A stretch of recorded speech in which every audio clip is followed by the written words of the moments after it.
Saludos desde la plaza del Zócalo de la Ciudad de México. Detrás de esta magnífica catedral, justo ahí detrás, está el altar mayor. Decía Walter Benjamin que toda obra de civilización es una obra de barbarie. Es decir, que siempre que descollan estas maravillas, casi seguro que están aplastando otras. Y en nombre del dinero, en nombre de la raza, en nombre de la religión, se quedan arrumbadas, escondidas ahí detrás, hasta que alguien decidió sacarlas a la luz. Barbarie hemos tenido en España, la que hemos producido fuera y la que hemos producido dentro. Hace 10 años se terminó una parte de la barbarie, porque ETA dejó de asesinar. Hoy nos hemos enterado de que al Partido Popular no le parecía especialmente bien y que no hizo mucho para que ETA entregara las armas. Ellos sabrán por qué preferían que el terrorismo no se acabara. 10 años después, Arnaldo Otegi, en nombre de Sortu, que sería la fuerza política que escogió las urnas en vez de las armas, ha dicho que aquello no tendría que haber ocurrido. Ha dicho que aquel dolor fue innecesario, es decir, que todo lo que se hizo fue para nada. Las muertes, las mutilaciones, el miedo, también los presos, también su propia gente. En fin, una barbarie que por fin han reconocido que nunca tenía que haber tenido lugar. Al Partido Socialista ahora dice que le parece poco. Bueno, estamos en elecciones. ¿Y el Partido Popular qué va a decir? Si ya en su momento parece que no hizo todo lo que se podía hacer para conseguir que la guerra que había planteado ETA contra el Estado se terminara. Creo que son tiempos de diálogo. Son momentos en donde allá donde hay un conflicto conviene dialogar. En Colombia, un país atravesado por una guerra, un país donde parecía que era imposible que las víctimas y los victimarios dialogaran, ha tenido lugar. Y por eso en Colombia las víctimas forman parte de los procesos de paz. Nos queda mucho en España para lograr ese tipo de avances. Creo que las declaraciones de Otegi, que son las declaraciones de todo ese movimiento independentista de la izquierda abertzale, van por el buen camino. Claro que son insuficientes, si no, no hablaríamos de que hay que seguir hablando. Claro que hay que saber qué ha ocurrido con todas las víctimas, que todavía no han esclarecido quiénes fueron sus ejecutores. De la misma manera que no nos olvidemos, no hemos aclarado todavía quién es la X de los GAL. Porque si ETA fue una barbaridad, los GAL es una barbaridad que en democracia es aún peor.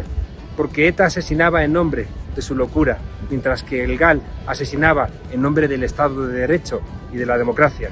Así que diálogo, diálogo y diálogo. Saludos desde el Zócalo, desobedientes.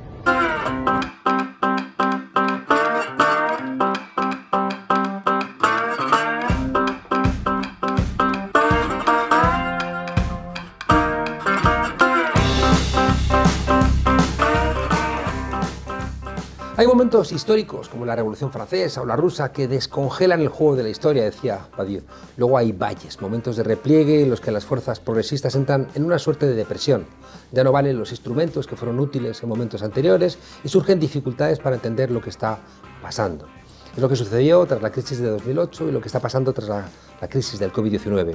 Urge alumbrar nuevos rumbos, un nuevo impulso emancipador que seguirá teniendo seguramente liderazgos, que necesitará partidos, pero que tiene que incorporar nuevos elementos, porque los dos anteriores por sí solos ya no valen. Necesita a los movimientos ciudadanos, frentes amplios, que serán más amplios que frentes, y hablar, hablar y hablar. Alguien que ha reflexionado en esta dirección es hoy nuestro invitado. Alguien que sabe que se abre un nuevo momento histórico tras la pandemia y que nos acompaña aquí en la frontera. Álvaro García Linera, docente, investigador, es vicepresidente del Estado Plurinacional de Bolivia y uno de los intelectuales más reputados del continente latinoamericano. Muchas gracias por estar aquí con nosotros, Álvaro. Juan Carlos, muy buenas tardes, días, noches y gracias por la invitación. Usted dice que estamos en un momento de umbral, de cambio, de época liminar, lo llama. ¿Eso explicará la agresividad de la derecha y una cierta consternación o perplejidad de la izquierda? Claro, porque una época liminar es un momento en que las viejas certidumbres que mantenían a la gente con la planificación imaginada de un futuro más o menos previsible se derrumba. Las viejas ideas que habían organizado la vida política, la vida social, comienzan a resquebrajarse, a debilitarse. Y por eso es liminar también, no hay algo que sustituya, ni siquiera algo que va emergiendo. Entonces es un momento muy complicado.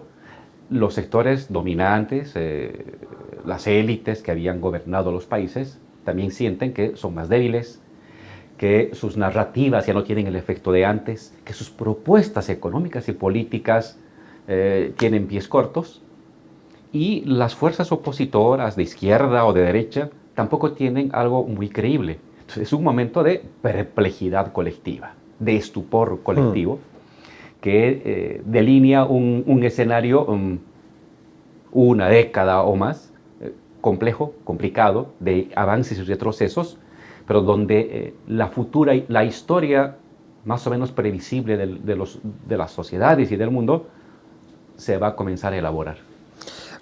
Acaba de volver el fascismo a asaltar el sindicato en Italia. Ayer a la Confederación Italiana, el mayor sindicato mayoritario, que recuerda lo que ocurrió entre 1920 y 1922 en Italia. En Bolivia dieron un golpe de Estado con tintes supremacistas. Bolsonaro defiende la dictadura. Trump saca 74 millones de votos. Parece que quien está perpleja y confusa es la izquierda, no la derecha. Ella también, porque este recurrir a la violencia no es de un proyecto triunfante, no es de un proyecto irradiador, no, es de un proyecto preocupado. No necesitas tú la violencia si puedes dominar convenciendo o seduciendo. Recurres a la violencia cuando no te funciona. De hecho, parte de las características de un tiempo liminar es esta exacerbación de las derechas, ¿no?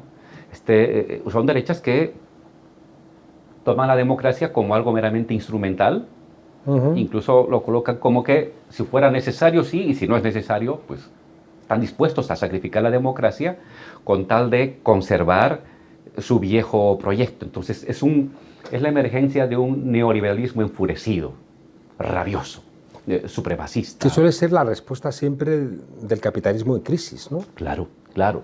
Tú no necesitabas ese tipo de narrativa en los años 2000 o 1990.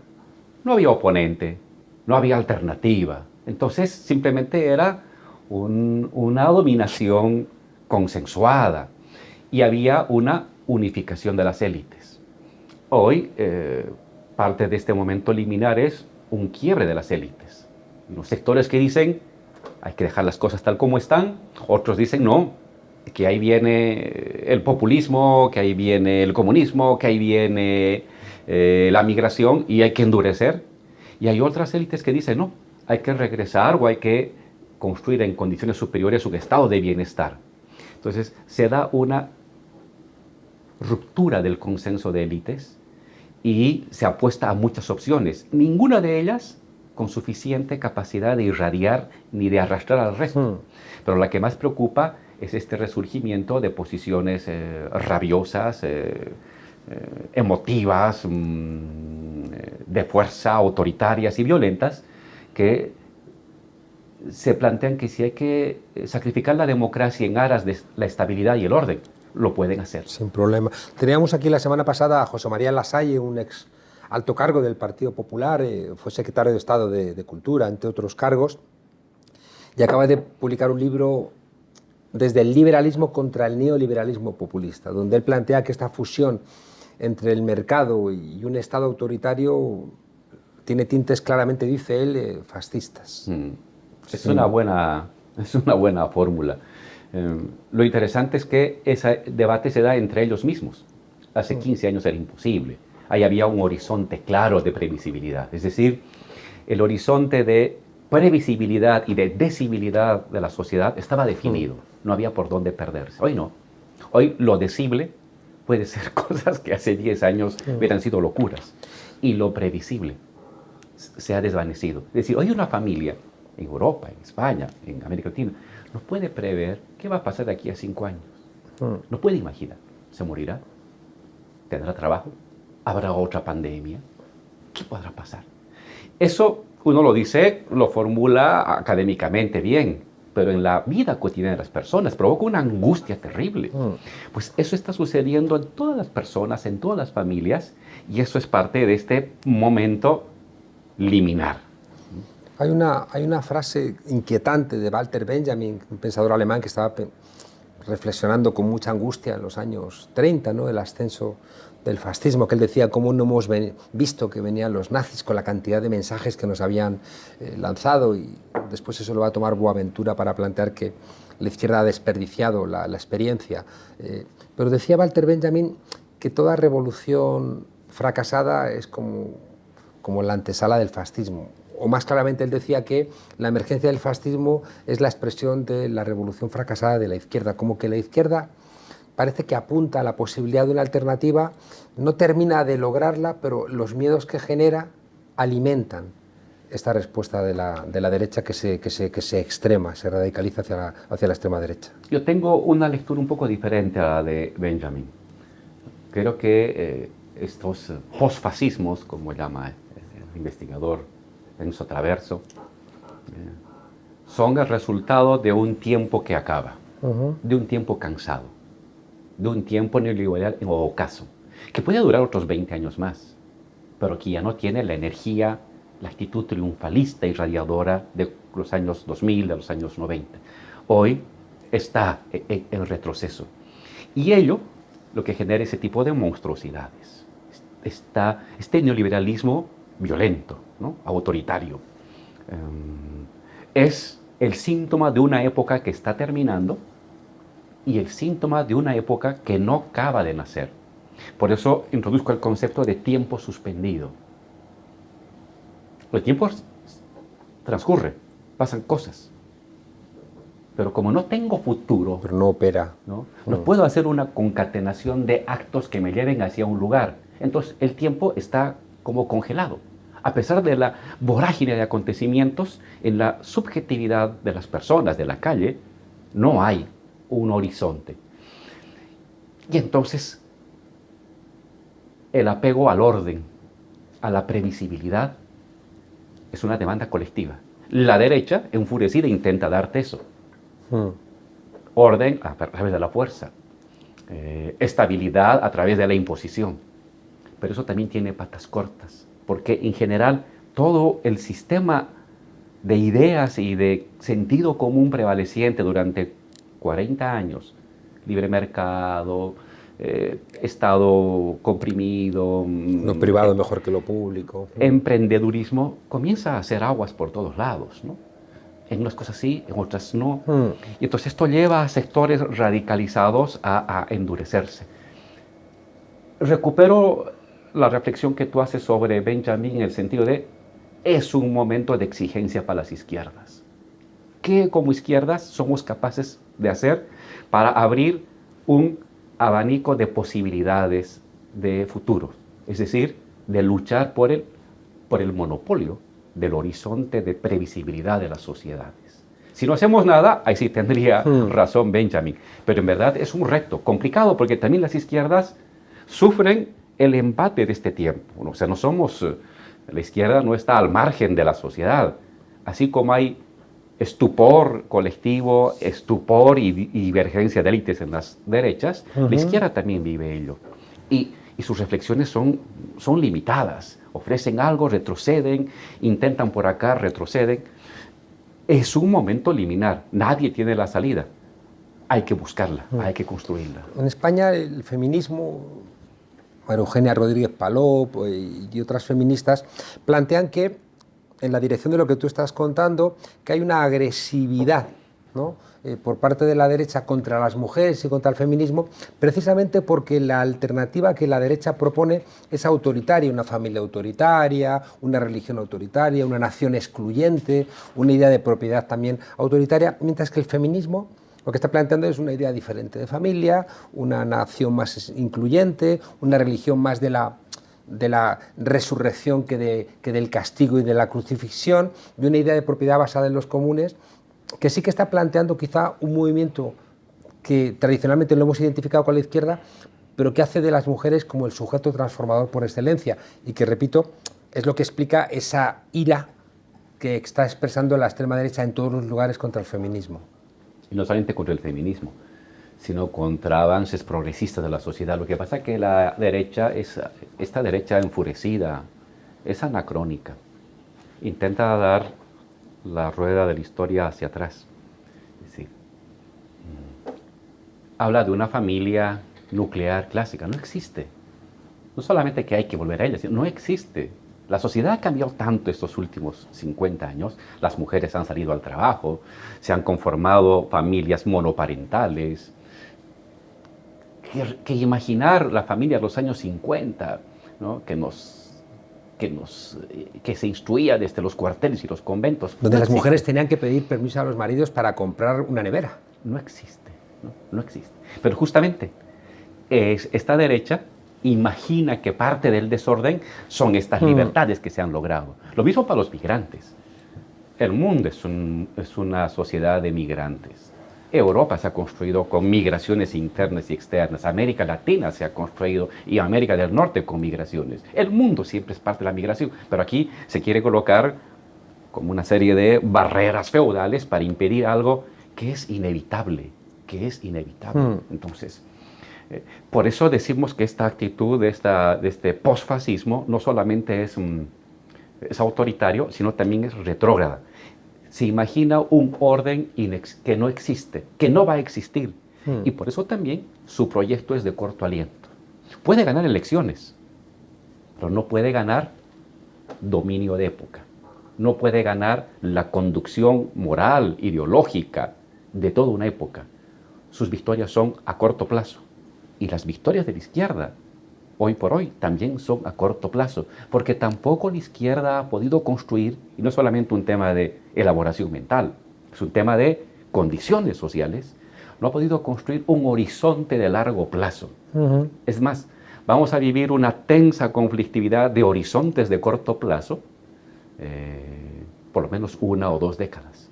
Es un orden, es un desorden planetario del cual tendrá que emerger, no sabemos cuál será el nuevo orden. Ojalá que tenga perspectivas de izquierda, feministas, pluralistas,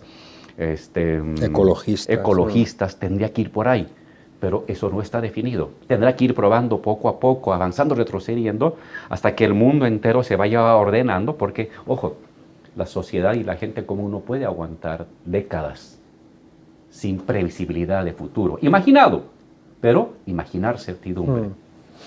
No puede durar eso. Entonces, tarde o temprano se va a imponer una u otra forma. Pero mientras tanto vamos a tener una década muy conflictiva de luchas y de tensiones. Ahora es muy difícil prever, ¿no?, qué va a pasar y qué no va a pasar.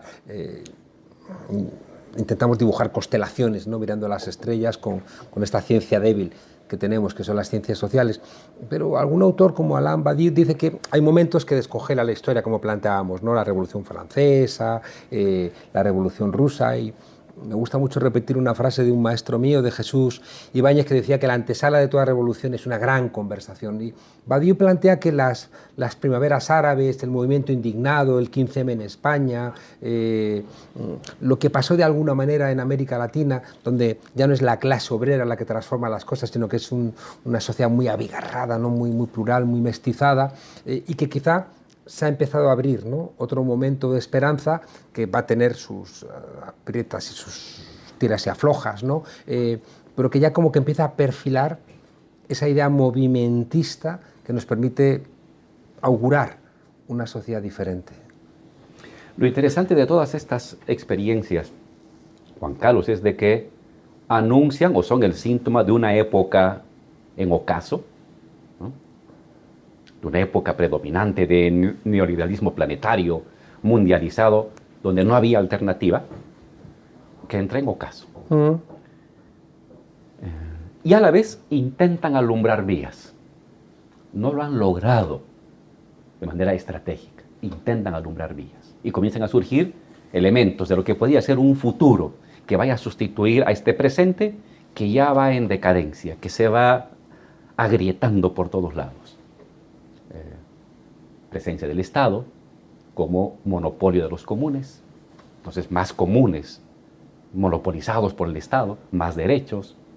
Bienes comunes. Bienes comunes. Reconocimiento de los derechos de las mujeres a decidir sobre ellas mismas, igualdad en remuneraciones, articulación de solidaridad y acción colectiva con acción individual que no las asfixie,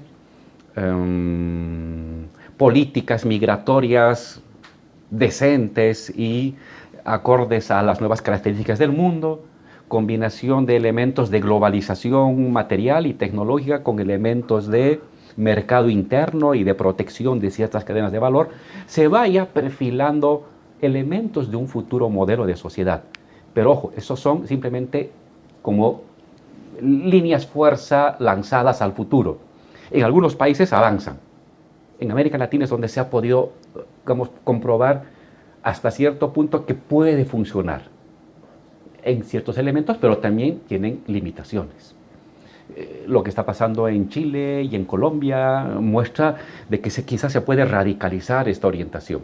Pero en todo caso, no hay un proyecto ahorita alternativo.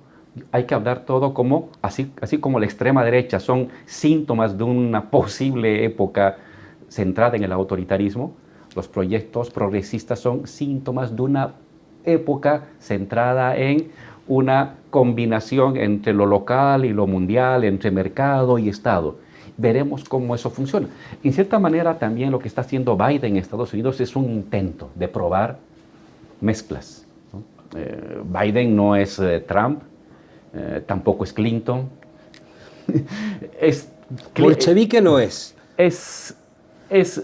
No es Trump en el sentido de que está cobrando impuestos a los más ricos, pero tampoco es Roosevelt porque se está peleando con China, ni tampoco es Clinton porque establece esta idea de América primero, ¿no? O consumamos lo americano, que es lo mismo, es la misma frase de Trump, ahora dicho de una manera un poco más sofisticada. Entonces, esta mezcla entre globalismo y localismo, entre mercado y Estado, entre cobrar a los ricos, pero tampoco cobrarles demasiado, son síntomas de búsqueda de un nuevo horizonte, pero vuelvo a decir, se trata de un momento muy inicial. Aún no tenemos definido las características de un nuevo horizonte de época, de un nuevo sentido común y de una nueva política económica, claro, que pueda ser irradiante y triunfante durante décadas. Que a mí me parece que es una suerte de cuadratura del círculo, ¿no? Porque tenemos que ser locales y globales, partir de un movimiento, masculinos y femeninos, ecologistas y consumidores, y que al final es verdad que construye, bueno, algo que habrá que ir armando. Sin embargo, déjame insistirte en una idea. El COVID ha colocado la idea, que la ha utilizado mucho la derecha, de que tenemos que ser libres sin pensar en las consecuencias, ¿no? Hay una invitación, ¿no?, que se mezcla con ese America First o Argentina First, que es una manera de decir, tienes derecho a hacer lo que te dé la gana y yo como líder político te autorizo, ¿no?, a que hagas lo que quieras. Son estos líderes como Trump, como Díaz Ayuso en España, como Jeanine Áñez en Bolivia, como Macri, gente que ya digo que con su comportamiento dicen yo puedo tener el dinero en Panamá, yo puedo robar, yo puedo hacer lo que quiera y te autorizo a ti también a hacerlo, en nombre de la libertad. Y es verdad que, como tú planteas, seguramente será un logro en el corto plazo, pero doloroso. Sí, pero además algo hipócrita, o muy hipócrita, porque claro, por una parte te dicen la libertad de hacer lo que tú quieras ahora, pero en los meses de marzo, abril y mayo del año pasado le pedían al Estado todo, camas, protección, medicina, vacunas, apoyo por el desempleo.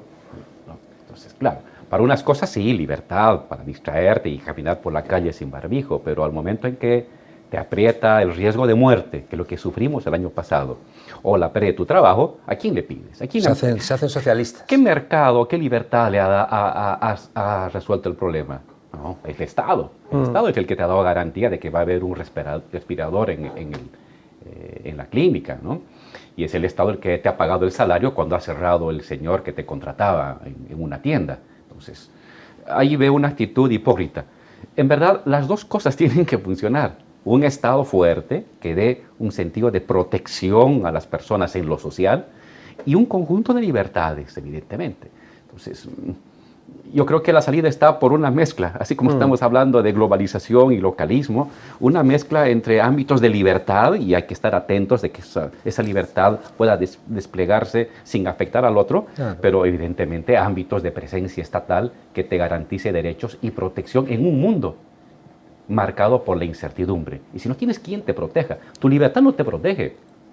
Tu libertad te puede llevar o a la clínica o a la muerte. Tiene que haber algo que te dé... Una lógica de la aristocracia de los triunfadores, que dicen, yo voy a salir triunfador de esto, déjame hacer lo que yo quiera, déjame mandar.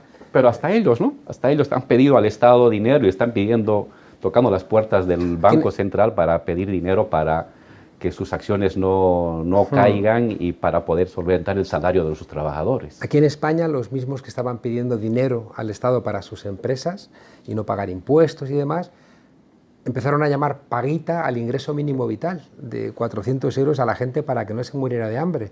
Y lo hacían con esa arrogancia, ¿no? Con esa aristocracia de los triunfadores, que por un lado crees que tienes derecho a pedirle dinero al Estado y por otro lado dices a los que reciben ese ingreso mínimo que están recibiendo una paguita, ¿no? Como si fueran los niños que están recibiendo la ayuda del Estado. Déjame preguntarte otra cuestión, porque claro, siendo cierto, como planteas, que va a haber una tensión entre diferentes modelos donde se están probando, ¿no?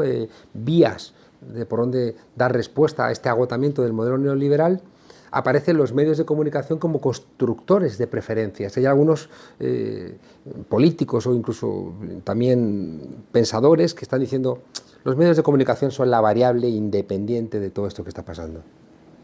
Los medios de comunicación han tenido siempre y ahora también un papel fundamental en la construcción de sentido común, de narrativas, de previsibilidad, de ideas fuerza.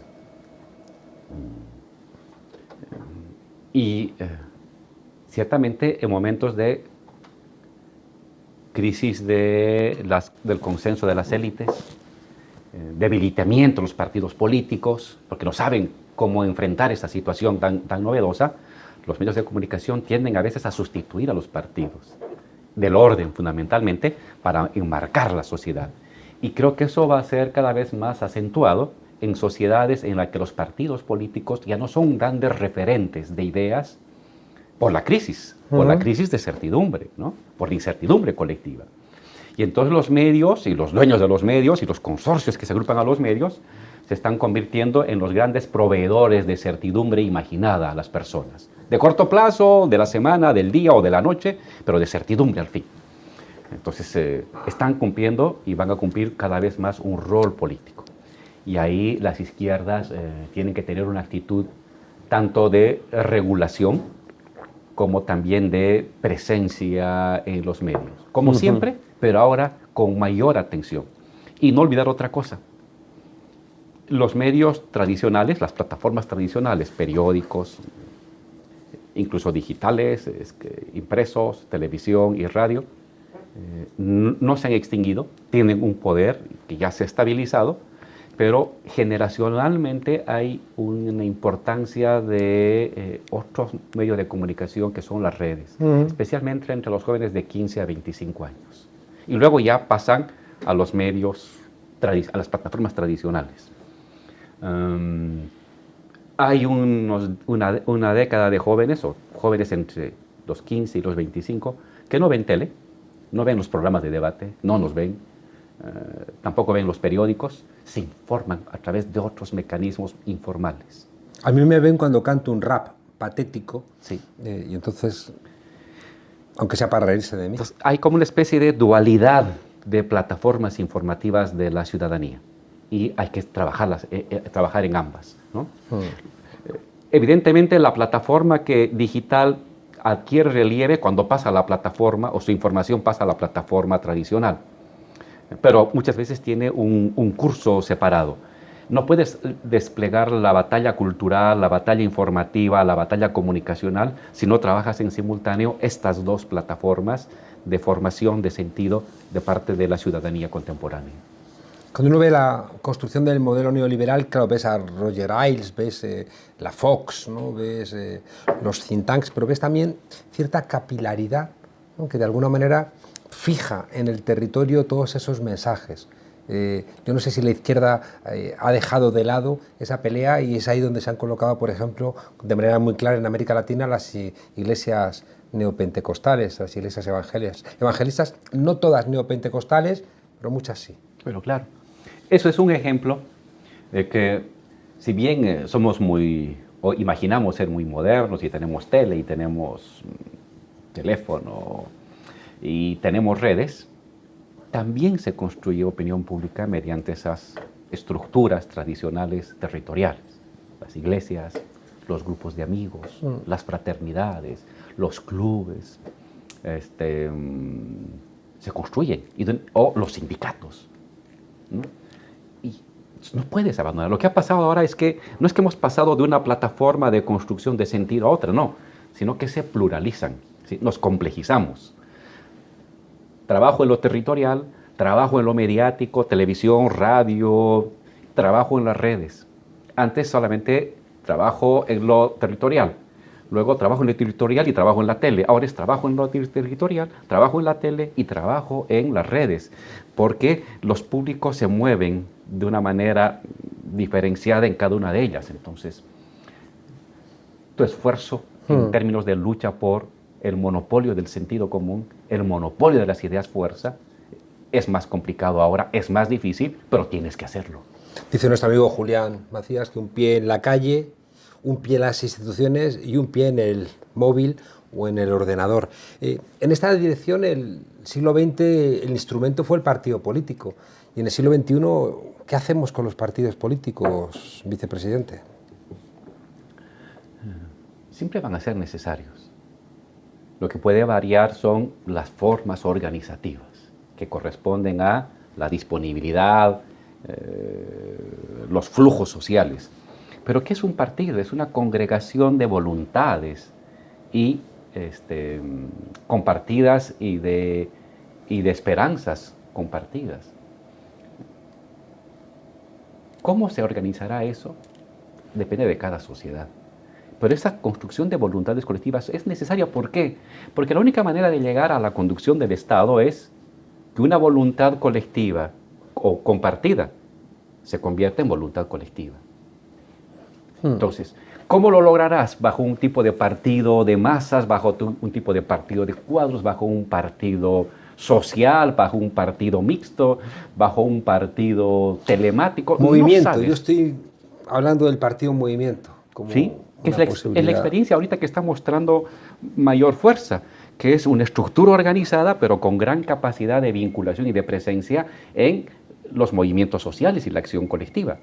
Y quizás pueda surgir otro, pero son imprescindibles en las sociedades contemporáneas porque, al fin y al cabo, mientras la política sea la lucha por el monopolio del sentido común de una sociedad, necesitas que voluntades compartidas tengan la suficiente fuerza de irradiarse como voluntad colectiva. Eso es un partido. El movimiento al socialismo parece que fue esencial para poder frenar el golpe de Estado en Bolivia y ganar las elecciones, ¿no? Y el movimiento al socialismo es precisamente algo en esa dirección, ¿no? Con un liderazgo claro, pero también con una capilaridad territorial enorme. Sí. En esta idea que tú mencionas de partido-movimiento, en el caso de Bolivia, que permitió que después de un golpe de Estado se recupere otra vez la democracia, cuando todo el mundo pensaba que iba a tardarse una década, y con el 55%, hemos ganado con el 55%. Hemos derrotado al golpe con el 55% del electorado. Y eso es una combinación de estructuras de elaboración de pensamiento con estructuras orgánicas territoriales amorfas, con estructuras territoriales sindicales, gremiales. Es una mezcla. El núcleo, evidentemente, son las estructuras sindicales, gremiales, campesinas, rurales. Ese es el núcleo. Pero alrededor de eso se articulan estas otras formas organizativas con distinto peso según los tiempos, según las circunstancias. Entonces, no es un clásico partido estructurado de cuadros. No. ¿Tiene eso? Tiene, pero tiene más que eso. Porque a la vez son los mismos sindicatos que se convierten en estructura partidaria. Y habló de sindicatos urbanos, de sindicatos rurales, habló de sindicatos obreros, habló de sindicatos campesinos.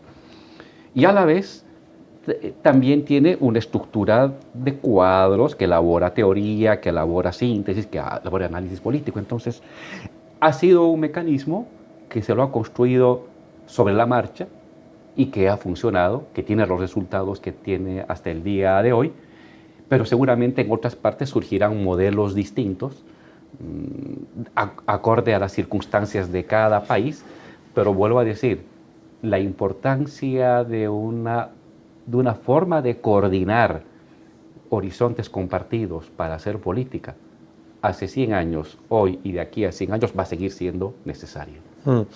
Fue muy evidente el apoyo internacional al golpe de Estado. En Bolivia también es verdad que la izquierda se movilizó, pero mi sensación es que tuvo mucha más fuerza la internacional ese del odio y la mentira, que tuvo también como referente claro a la OEA a la hora de apoyar el golpe, sin faltar, por supuesto, el artículo al respecto de Vargas Llosa, que siempre está ahí dispuesto, ¿no?, a poner su granito de arena en estos procesos reaccionarios. Ese fue un ejemplo de cómo esta derecha internacional está dispuesta a enterrar la democracia con tal de lograr sus objetivos. Es decir, es una derecha que ha perdido el barniz o el ropaje democrático. Esa declaración que hizo este señor Vargas Llosa respecto a que lo que importa no es tener la libertad de votar, sino de votar bien, te está diciendo que si votas... pagarán un precio, los pueblos pagarán un costo, los pueblos que voten mal, ¿no? Es como...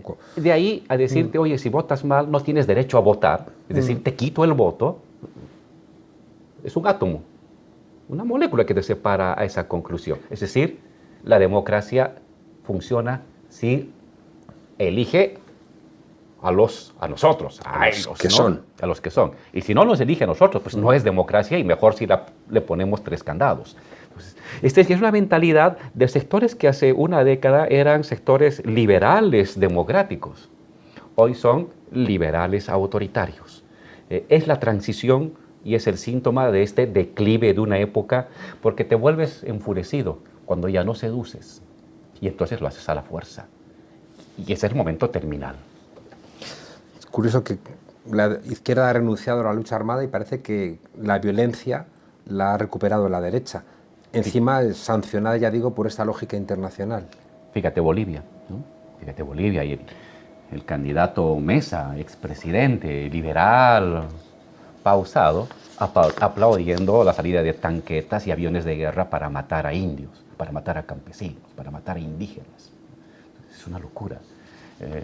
Pero no solamente tienes a él, tienes a otros que eran de derecha, supuestamente moderada y democrática, y criticaban al populismo del MAS, pues luego resulta que miran hacia otro lado cuando venga un general colocando la banda presidencial a una supuesta presidenta, o cuando ella se autoproclama y su legitimidad se sostiene en las bayonetas y en las tanquetas y en los aviones de guerra que van detrás de ella para limpiar el camino de campesinos y de pobladores humildes que estorban la transitabilidad de las personas que quieren ir de vacación.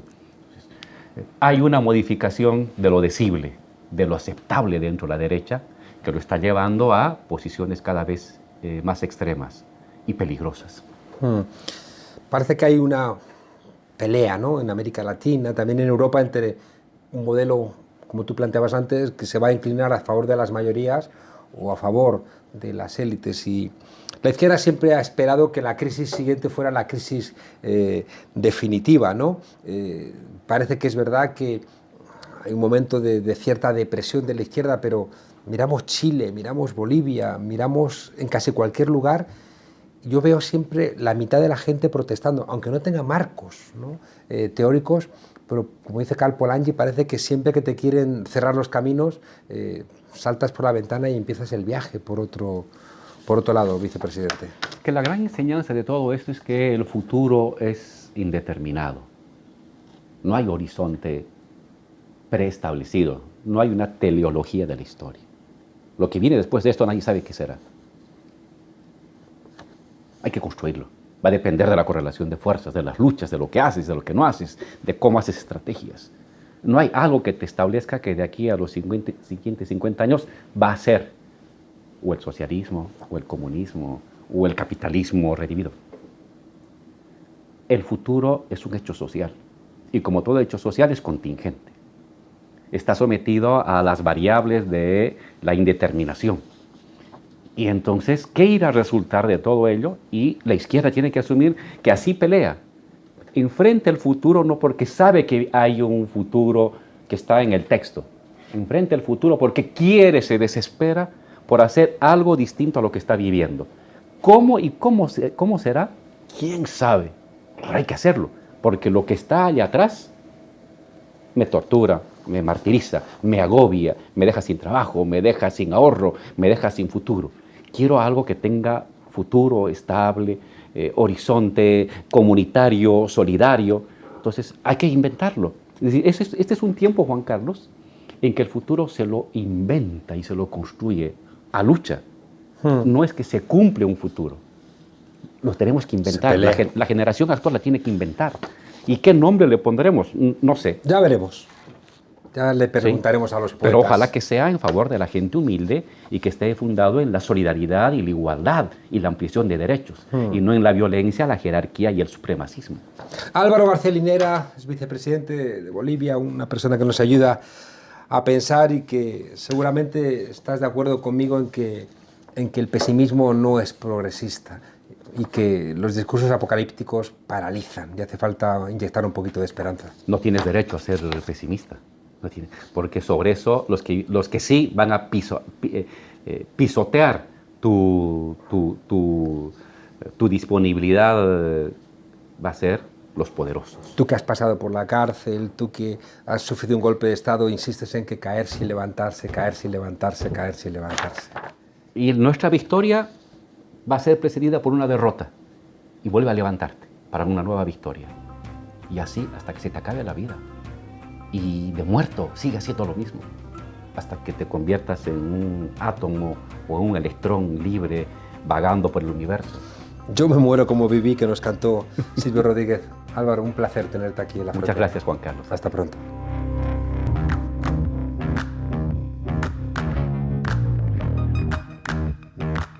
Atentos templarios, terraplanistas, antivacunas y anunciadores de la venganza de la momia antes de convertirse en serrín.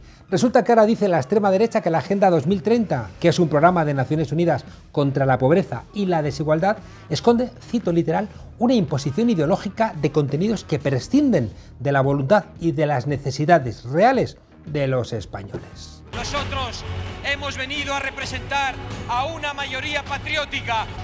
El futuro nos pertenece a nosotros, a los patriotas, no a los globalistas ni a los separatistas. Y por eso decimos, España siempre, ¡viva España! Como por ejemplo, como todo el mundo sabe, dejar de decir de una vez que las albóndigas veganas pues se llamen albóndigas.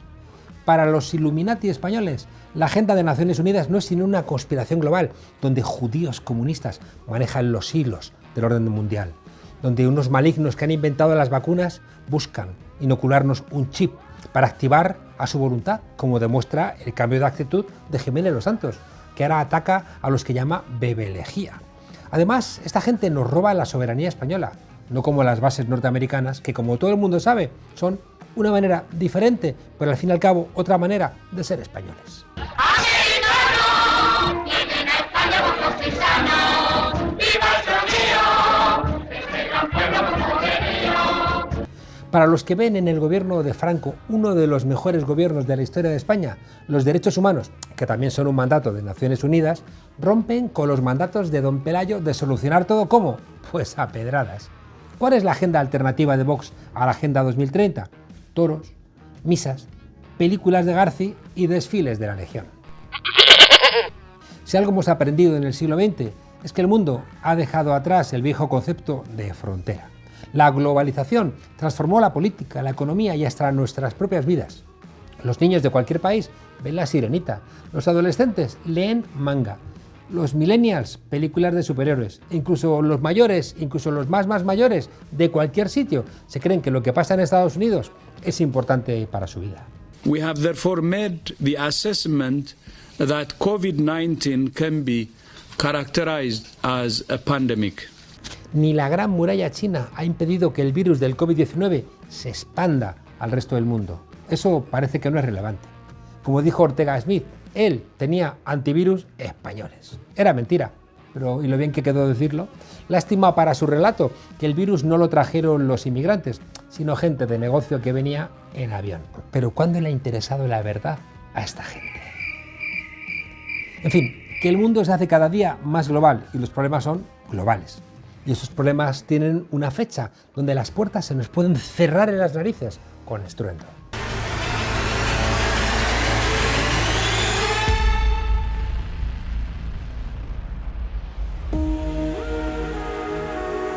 «2030».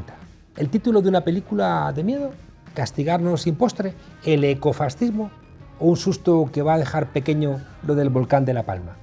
Pero cuidado, no nos pongamos catastrofistas, pero cuidado, tampoco sigamos, con perdón, haciendo el idiota. La pandemia ha puesto de relieve aún más la importancia de los objetivos y metas marcados para el año 2030. Una fecha clave, pues estamos hablando, cuidado, de un punto de no retorno para la humanidad. Sí, no nos pongamos catastrofistas, pero un punto de no retorno.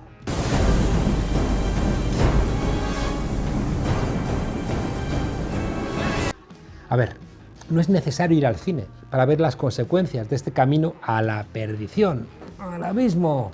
Basta con ver cualquier informativo para fruncir el ceño. Inundaciones, sequías, incendios forestales, desaparición de especies, pandemias, aire irrespirable, agua imbebible o tierra incultivable. Ya lo dijo Voltaire, el sentido común es el menos común de los sentidos. Los acuerdos de París de 2016 fijaron el límite del aumento de temperatura que puede resistir nuestro planeta. Estaba en 2 grados centígrados. Bueno, pues vamos camino de los 3 grados. ¿Por qué tanto afán en autodestruirnos? ¿Es que ya nos aburrimos? ¿Porque ha pasado medio siglo desde la última guerra mundial? ¡Os maldigo! ¡Dios maldigo a todos! ¡Maldigo las guerras! A ver, la naturaleza no es sabia, ni se venga de nosotros, ni le caemos ni bien ni mal. La naturaleza lo que está es probada. Son millones de años de acción y reacción, de azares que actuaban como ensayos y errores para llegar ¿a dónde? Pues al equilibrio actual. Y cuando la mano humana interviene quebrando lo que se ha sentado durante siglos y siglos, pues la probabilidad de que la Tierra amague ese desajuste y rechace la intervención, pues es muy alta. Es así de sencillo. Por eso alguien propuso el principio prudencia, el principio precaución. Si no sabes el efecto, ¿por qué no te quedas quieto? Que vamos, que la he liado parda, ¿sabes? Pero cuidado, como vengo diciendo, tampoco es cuestión de anunciar el apocalipsis, porque los apocalipsis nos paralizan. Todavía estamos a tiempo de evitar el desastre si nos ponemos de acuerdo en dar una respuesta eficaz, equitativa y sostenible a esta catástrofe global. La Agenda 2030 debe ser la hoja de ruta para afrontar la reconstrucción a nivel global. Una alternativa a los enormes riesgos que conlleva un modelo de progreso que es insostenible y que además ha multiplicado las desigualdades. Es una agenda que nació en la ONU en 2015, cuando 193 países, con cierto susto, se comprometieron a poner en marcha un plan dirigido a conseguir la igualdad entre las personas, la protección del planeta y asegurar la prosperidad. Poquita cosa en comparación con los sueños revolucionarios, pero curiosamente, esto es una propuesta radicalmente revolucionaria porque solventa las contradicciones a favor de la mayoría. Quizá por eso Estados Unidos se desmarcó en 2018 en los tiempos de Donald Trump.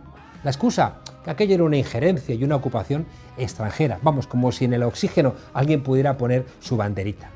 Por lo que parece, Estados Unidos solamente salva al mundo en las películas. ¡Ay, Independence Day! My message is that we'll be watching you. Dice la Agenda 2030, debemos promover sociedades donde se garantice la igualdad y una protección social justa y eficaz. ¿Un mundo más justo? ¿Cómo? ¿Cuándo? Se preguntan casi 8.000 millones de seres humanos. Bueno, 8.000 millones menos el 1%. Pues en primer lugar, mejorando la regulación de los mercados financieros. ¿Para qué? Pues para que contribuyan y para que no dificulten el desarrollo y la justicia social. Para acabar con los movimientos especulativos que lo único que provocan es desestabilización social. Además, devastan el planeta. Lo hemos visto en Brasil, con la deforestación de la selva amazónica.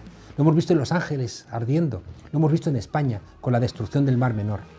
Capitalismo y ecologismo son como las armas y la paz, o como los coches y los atascos. Quem é que garante que ele vai cumprir com um acordo de livre comércio que só gera o lucro? Então, o capitalismo ele não pode estar acima do nosso direito de viver. Otra asignatura pendiente, la deuda externa. Un círculo vicioso que provoca más y más endeudamiento, aunque hayas pagado el principal. Es el viejo truco de prestar dinero a gobiernos tambaleantes y corruptos para luego terminar apoderándote de las riquezas de ese país deudor. Cuidado, que a veces ese dinero prestado supuestamente a esos países iba directamente a las cuentas de esos presidentes, unos dictadores, pero cuidado, otros no eran dictadores. Al final, por supuesto, había que regresar lo prestado. ¿Quién? Pues los países. ¿Que no me puedes devolver 1.000 millones? Pues me quedo con tu petróleo, con tu coltán, con tu soja o con tus plátanos. Ah, ¿que valen 100.000 y no 1.000? Pues claro, y si no, ¿de dónde crees tú que tú vives donde vives y yo vivo donde vivo? Nos dicen estos magnates. Muchos países de América Latina, de África, de Asia han sufrido a lo largo de su historia situaciones dramáticas precisamente por culpa de esta forma de obtener recursos financieros. Como lo expresara el señor secretario general, resulta francamente penoso que en 10 años no se haya podido concretar el compromiso de proporcionar 100.000 millones de dólares a los países en desarrollo para desplegar acciones contra el cambio climático. La COVID-19 ha puesto de manifiesto que la salud no puede ser una mercancía y que si nos salvamos es gracias a la intervención pública. La salud es algo necesario para poder pensar el desarrollo. La Agenda 2030 es muy clara al respecto. Hay que aumentar la financiación de los sistemas públicos sanitarios, que es la manera de garantizar la cobertura universal y el acceso a los medicamentos. This will not be the last pandemic. History teaches us that outbreaks and pandemics are a fact of life. But when the next pandemic comes, the world must be ready, more ready than it was this time. Al igual que los países invierten en infraestructura militar, deben hacerlo en sanidad pública, para poder así prevenir y responder con rapidez a posibles nuevas pandemias que están en el horizonte. Digan lo que digan los negacionistas, a los virus no se les mata ni con lejía ni a cañonazos. El presupuesto de la OTAN en 2019, 984.234 millones de dólares. Presupuesto de la OMS en 2019, 5.600 millones de dólares. ¡Ay! Si se hubiera invertido en vida, la de muertes que se podrían haber evitado. Lo ocurrido en el Capitolio de Estados Unidos deja a las claras cómo la ultraderecha trata de aprovechar cualquier situación de crisis para desacreditar la democracia y también la legitimidad de las instituciones. Es verdad que no es nada que no hayan hecho antes en otros países, pero ahora, como recuerda el historiador Julián Casanova, todo lo que han hecho las potencias occidentales fuera termina rebotando en casa. Se trata de un peligro real, inmediato y de incalculables consecuencias. La Agenda 2030 pretende reducir la violencia en todas sus formas, pretende promover el Estado de Derecho y un acceso igualitario a la justicia. En la sociedad del futuro no caben la corrupción ni tampoco el soborno. Se trata de fortalecer la democracia, creando instituciones eficaces y también transparentes, para fomentar así la participación ciudadana en los asuntos públicos. No delegar la política, hacer la política.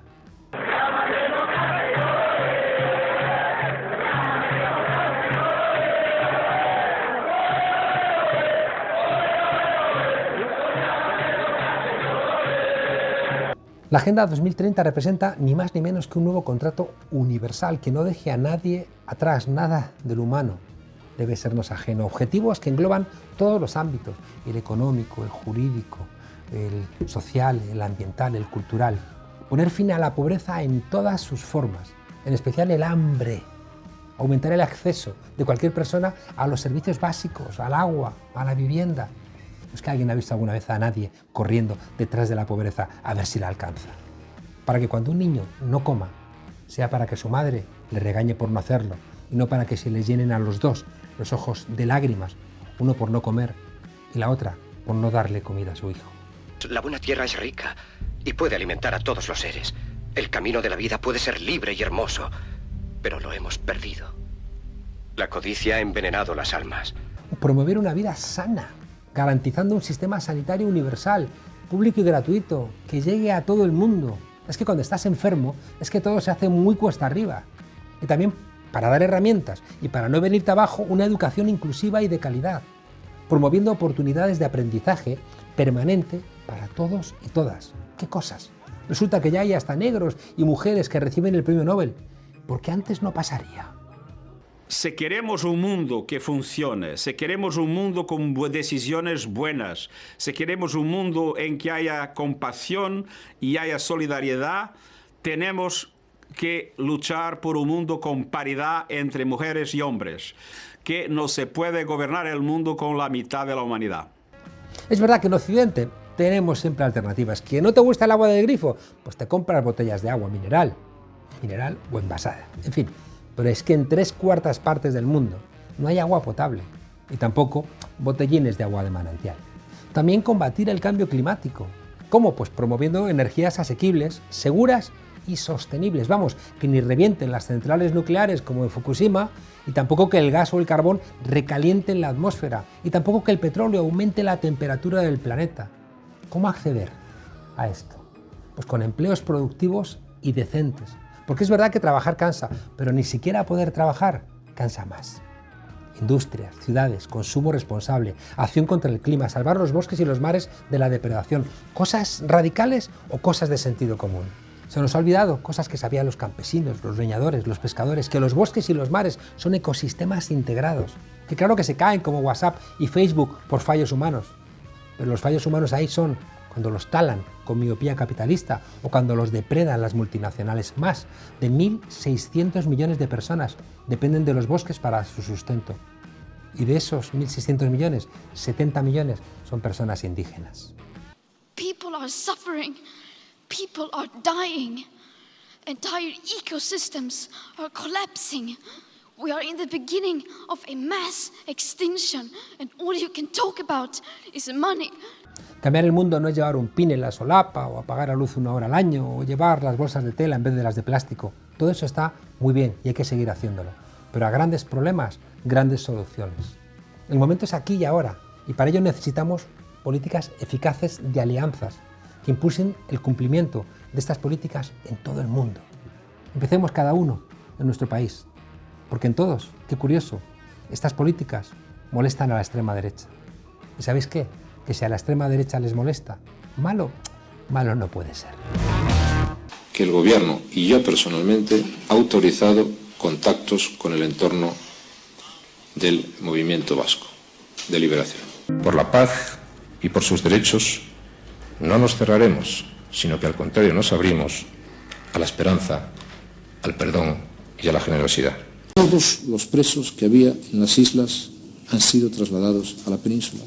Todos. Usted también ha dejado atrás a las víctimas del terrorismo al acercar a un centenar de etarras con delitos de sangre. No se puede pactar y blanquear para seguir en el poder a los que justifican el asesinato de 850 inocentes. Yo siempre digo que si a mí alguna vez me tiene que renovar alguien, que me renueve Pablo Casado, que es un tío fantástico.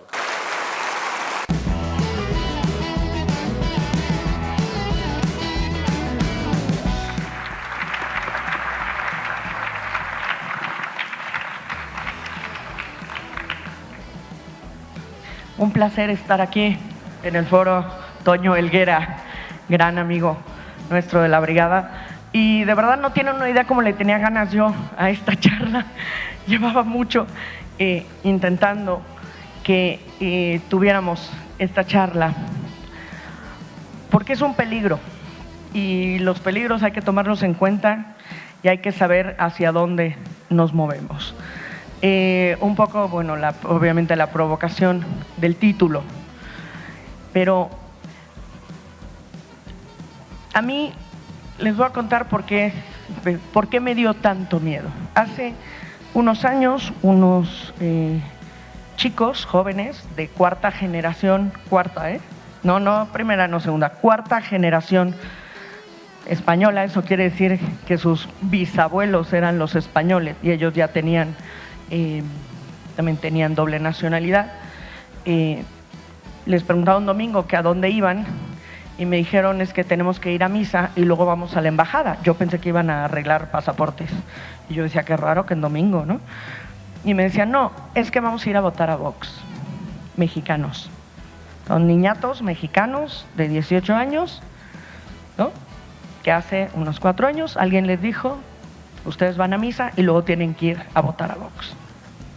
Y ahí dije, la cosa está muy grave en este país. Se está metiendo y no nos estamos dando cuenta. ¿Cuál es el germen de un partido de odio tan grande como es Vox y por qué tenemos que tenerle tanto miedo?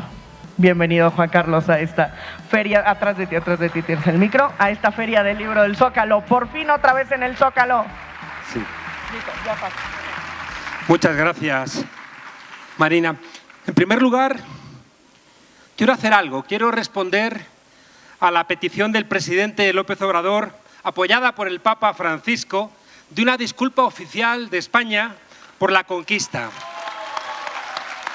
Y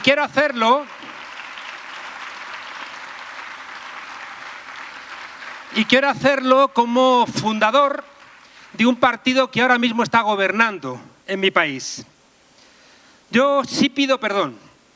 Pido perdón porque la lengua con la que os hablo, con la que pienso, con la que siento, es una lengua que le quitó la lengua a los pueblos originarios. Y es como si en mi país hubiera habido una invasión francesa y nos hubieran quitado el castellano, lo hubieran hecho desaparecer. Y es verdad que es hermoso que ahora nos podamos entender, pero no debemos olvidar que fue una barbarie negarles sus nombres para ponerles los nuestros. Quiero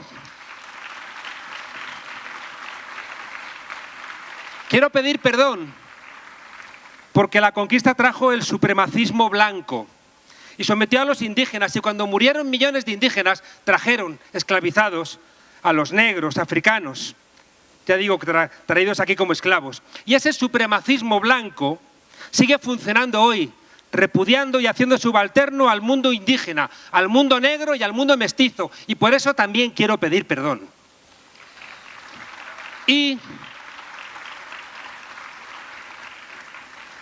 también quiero pedir perdón porque una parte de la riqueza que me ha permitido estudiar, que me ha permitido viajar, aprender, que financió en mi país edificios, universidades, infraestructuras, salió de aquí. Y si yo hubiera nacido en Lima, o en La Paz, o en Chiapas, hubiera tenido muchísimas menos oportunidades. Y por eso también quiero pedirles a ustedes, al pueblo de México y América Latina, perdón por la conquista. Y déjenme decirles que no vale como hace Vox, no vale intentar compararlo con la romanización o con la helenización, porque ni Grecia ni Roma siguen funcionando como potencias imperiales ni coloniales, y Europa sí sigue generando privilegios y desigualdades. Y claro que los españoles actuales no somos responsables de lo que pasó, pero por la continuidad política y administrativa de España, del Reino de España, tenemos una clara responsabilidad. Y por eso me sumo al presidente López Obrador, me sumo al Papa Francisco y me sumo seguramente a todos ustedes diciendo que España debe y le llenará de dignidad y orgullo ofrecer una disculpa por la conquista. Bueno, y dicho esto, si quieren ustedes que por llamarme monedero le voy a devolver yo a ustedes todo lo que se robó, están muy equivocados.